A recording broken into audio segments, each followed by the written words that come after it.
The other guy reporting to you uh, from my driveway, actually. Now, I want to tell you that I just finished installing my my 5-inch lift kit. It's from Tuff Country. I'm very proud of it.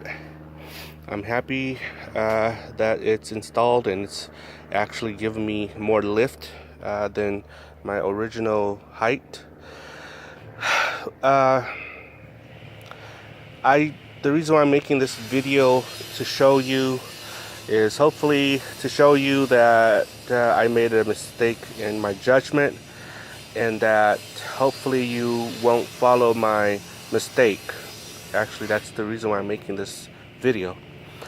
Now, this is a Tuff Country 5-inch lift kit. As you can see, that's a spacer right there that comes with the lift kit. That's a big gigantic spindle that comes with the lift kit. Here's the full carrier right here. Okay, it looks awesome and stuff like that. What didn't come with the lift kit is this part right here. This is the upper control arm uniball joint. And a little bit of a history about this is that before I bought this kit, I had a spacer leveling kit, which is a 3-inch spacer leveling kit. And so I had a stock OEM upper control arm with a ball joint. So being that it was stock and it didn't do very well with the spacer. So being that it didn't do very well with the spacer, what I had to do was I had to buy this to compensate for the spacer. So this actually works really well with the spacer, but being that I've installed the 5-inch lift kit, this no longer works well with this setup. As you can see here, it's at an odd angle right here. See, it's at an odd angle where it's supposed to be sitting like that. It's not anymore. It's sitting like this. And so what I discovered that during the compression of the spring, when it goes up and down, articulates, the ball joint here actually whatever you call this, this is actually hitting against that spot right there. You can see right there. Okay. And that's not good. So what I'm going to do today is I'm going to be replacing this with the OEM stock upper control arm again, so that I can have full articulation up and down. This in its design is good for the spacer leveling kit, but with the Tuff Country kit, lift kit, it doesn't work. The reason is because it's angled like that, and this right here is sitting pretty high. The reason why this would work on a spacer with just this leveling kit is because when you put the spacer kit in here without the full lift kit, the arm here actually bends down like this, and the angle of this cup right here actually levels out very nicely. So being that this is like this, it doesn't allow for full suspension articulation. So I'm going to take this out, put my OEM stock upper control arm back on, so that I can have full articulation again. I really like this design, but it doesn't work on this setup. So I might be selling this on Craigslist soon. So anyway, yeah, if you could see here, right there, you see there? Okay, right where my finger is at right there, that's where it's hitting. And I don't like that, and I don't want that to happen again while I'm off-roading or driving on a highway, because the suspension bounces back and up and down. And I'll show you here too. On this side, same story. See there? See that little nick? Not this, okay, not this part, but this part right here. Okay, you see that nick right there? That's where my ball joint is hitting. So yeah, Fun time. That's what I have to do. So we're gonna take out the control arm and replace it with the OEM ball joint.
Okay, so now I have this thing taken off. I'm going to be installing the my ball joint.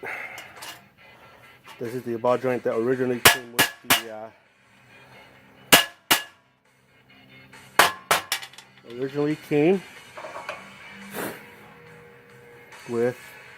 the thingy here. Okay, so I'm going to be tapping this thing in.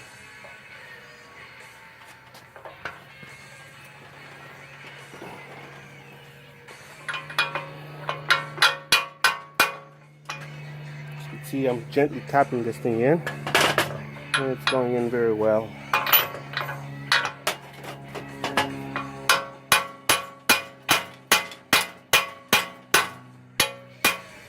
So what I'm doing is, this is the clip, okay? As you can see, it goes in really nice. Testing the groove here. Okay, so I need my little other tool.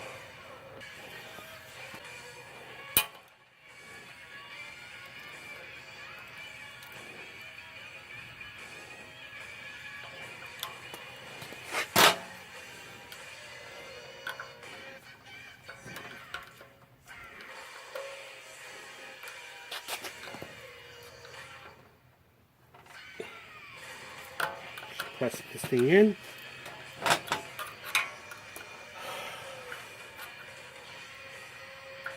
There you go. It's in. Okay. So then this boot. So then this goes back in. You can see here, this little spring here, I am gonna have to figure out a way to clip it back in. I hate the spring, so what I'm gonna do, take this out, put this boot in. See how it's so easy? So then I'm gonna move this pin the spring. I mean, I don't know why I keep calling this pin. I guess I'm just tired. Ouch.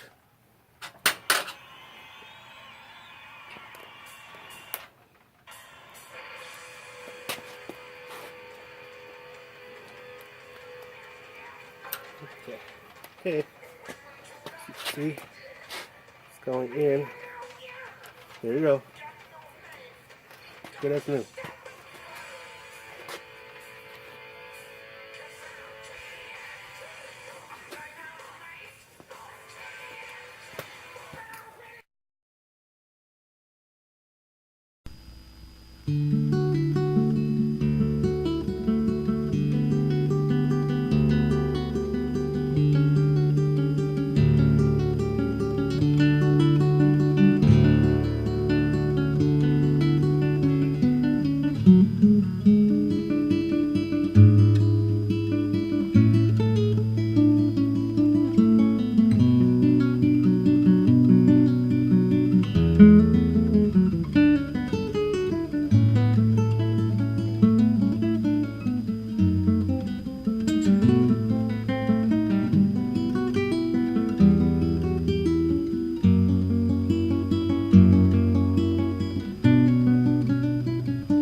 Okay, so now that thing is fixed.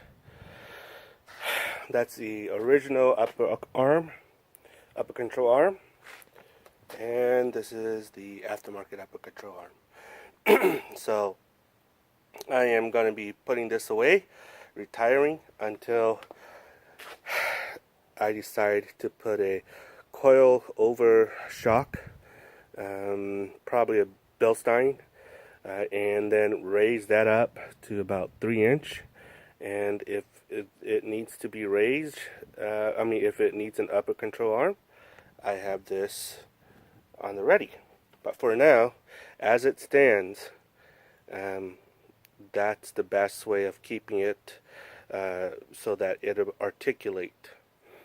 Like I said before, with the aftermarket control arm and this lift kit, it keeps me bumping, and so hopefully this won't bump. I'm gonna go test it later, but I have to do the other side, so let's get on with the other side here. Took me about an hour and a half to do one side. I should be done at about 2:30. Okay, so let's do this. Let's get her done.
Okay, so as you can see here, that's the old upper control arm, and that's the, oh no, that's the new upper control arm, and that's the stock upper control arm. And I decided to go back to this route because it was not working well with my lift. As you can see here, there's a bump here. That is a result of this upper control arm not being compatible with the Tuff Country lift. And see right there, that's the bump here. If I don't take that off, soon it'll gouge into there and it'll compromise the structure integrity of this unit, and I'll be back in square one. So that's this side, and I'll show you the other side. It took me about 4 hours to do this. Okay, and that's this side. So that's that. I'm gonna test it and go over a bump and see what happens. I'm gonna need an alignment, I can tell you that for sure. As you can see, the wheel is like that. Okay, it's like this. And so I'm gonna need to take it to the alignment shop and have it aligned.